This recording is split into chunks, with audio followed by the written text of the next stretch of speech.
Hello guys, how are you doing? Welcome back to another video, and this is a loot video I've been looking forward to making for quite a long time. Loot from 150 Master Clue Scrolls. So these were released into the game over 5 years ago. I think there's 6 tiers of clue overall, and yeah, this is the best tier, hence the name Master, and they also take the longest to complete. I'm just going to run you through the types of steps that you can get on these clues, and yes, as some of you know, whilst doing them, they can easily take 30 minutes or even an hour if you get really unlucky to complete. But 150 here.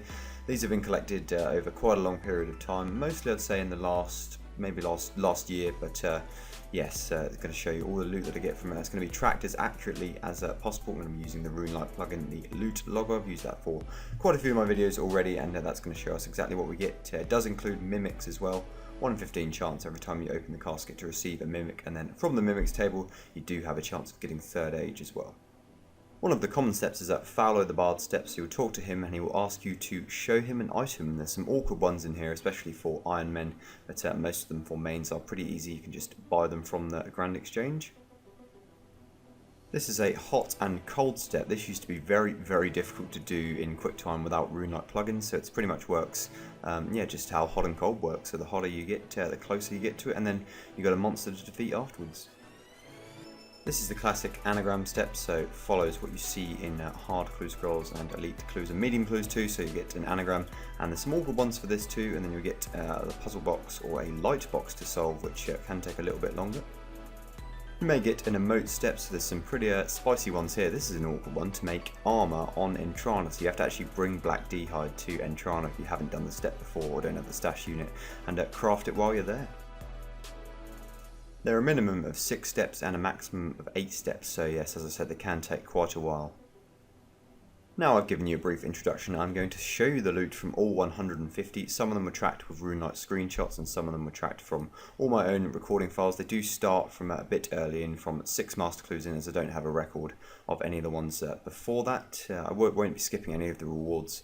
If you do want to just see the total loot overall, I'll put a timestamp on the video now and in the description for that. Yeah, the main things you can get from these clues are third age items, some cool unique items, the ornament kits, and that bloodhound pet, a 1 in 1,000 flat chance every single time. So it's one of those pets that you're going to want to get early, otherwise you're going to be spending potentially thousands and thousands, and I do mean thousands of hours trying to get it. So did I get that pet? Sit back and watch for the next few minutes, or skip to the end to find out if we did.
And there you have it, that was 150 master clues, or I've done a few more than that overall, but all the ones that we tracked, and I have all the loot on screen for you right now. Apologies if it is not 100% clear, I wanted to kind of put it all on one screen. So yeah, the loot logger plugin from RuneScape, you can download that from the extensions. It is very, very good. It works for clue scrolls, it works for bosses, and works for pretty much every monster or every chest in the game. If you're doing skilling, so the highlights there, you can clearly see that 3rd age robe top from the Mimic, some really nice ornament kits, a couple of anguish ones, a couple of tormented ones, an occult one as well. The Anku gloves, nice little addition there, and then a lot of the other profit coming from things like purple sweets, onyx bolts, dragon alcohols, magic seeds, and then a few more uniques, just kind of adding in there the obsidian cape reverses, and then the general stuff like blood runes, toeflaxes, snapdragons, runite bars, flat cash. 2 airlift gods in there too, pretty nice. The more rubbish stuff, the rubbish uniques towards the end, those are pretty much useless other than being cosmetic, so there's probably a lot of them in the game now, and thus they're not worth as much overall. The loot logger suggests if I was to sell all of this, it would come to about 162 million GP, so that is over 1 mil per clue, although that is obviously inflated by the uniques, especially that 3rd age item. Had we not got that, we certainly wouldn't be looking at 1 mil per clue. Unfortunately, no Bloodhound pet in there, so disappointing, but again, 1 in 1,000, so the potential to go very dry on that is there, although there aren't really many people. Most people who've got that pet would have got it early. There's not that many who've actually gone over the drop rate, because to complete 1,000 master clues, that takes a serious amount of time, and I don't think we'll probably finish 1,000 master clues in the next few years anyway. Just to break all of that down, 150 master clues, 17 mimics. The best normal clue was 10.1 mil, an anguish ornament kit, and the best mimic clue was 58.1 mil. That was the 3rd age robe top. Super excited to have got that. You might have seen that in one of my previous progress videos. I didn't really, I guess, react too much to it, as it was very unexpected. A 1 in 227 chance, I believe, to roll the 3rd age table on the mimic. So yeah, considering it's going to be pretty hard to rack up 200 odd rolls of that, it's a bit of a spoon, you might say. It's a term I don't usually use too much, but certainly can in this case. The worst clue, 136k, you do get the odd kind of bad one, but overall masters are pretty useful. Is they're kind of a minimum sort of 300k, I'd say, unless you get very unlucky, and pretty much any time you get a unique, unless it's a really bad unique, you could be looking at over 1 mil per clue. And yeah, there's always that chance for that Bloodhound pet, always that chance to get that mega rare 3rd age item, like a 3rd age pickaxe, 1.6 ability bank. That would be very nice, wouldn't it? Yeah, enjoyed making this video as always, and I'm going to keep doing my master clues and hopefully snag that pet myself at some point. But I personally can't see myself getting that lucky after getting the 3rd age item as well. I might do another one of these videos once I've racked up another 150 master clues, but that's certainly not going to be any time in the near future, but I'll certainly be saving that if it can happen. So I hope you enjoyed this one. I wish you all the best on your clue scroll journey, and hope you get that Bloodhound pet too, or hope you snag one of those 3rd age items. So yeah, good luck, and I will see you in the next video.